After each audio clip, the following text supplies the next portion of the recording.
As some of you know, I've been involved in an educational program for middle school, and they are based on one-act plays, and the students read the plays, they learn what the subjects are, so they're learning history, they read and write, and then they act in these plays, so that means they're making their own costumes, and then so there's handicraft, and then they perform it, usually in front of hundreds of people, the whole student body and parents come to watch. It's a really fantastic program for school, and it's been fitting into the standard public school systems, and it's one of the very few instruction classes, curriculums that teaches value systems. So for example, there'd be, let's say, one of the plays is on Sitting Bull.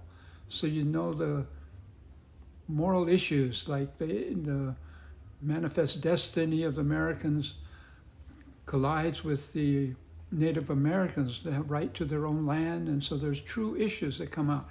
Here's some of the covers, and there's just a new one that's come out called The Founders, having to do with Benjamin Franklin and during the period of forming the Constitution, which is very relevant nowadays when our whole democratic system is being threatened. So here, check out some of these covers.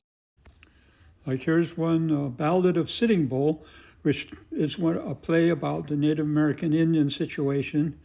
Here's another one, Buddha Walks, about the Buddha who was a prince, had everything but left it all to get his own enlightenment.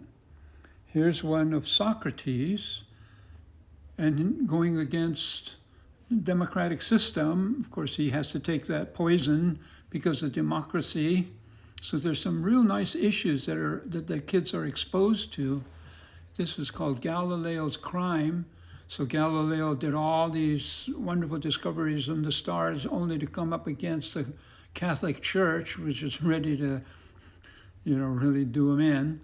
Here's one on the conquistador's wife, having to do with Cortez's mistress and the kind of, again, the clash of cultures here. And here's the latest one called The Founders, The Founding, about Benjamin Franklin and that tricky period of forming the Constitution of the United States. So if you have kids or have friends who have kids that are in this middle school age and they want a really very progressive educational program, it's all available. Look up spiritseries.org and you can get all the information. And another way that we can help the world by improving consciousness, raising consciousness. So good luck.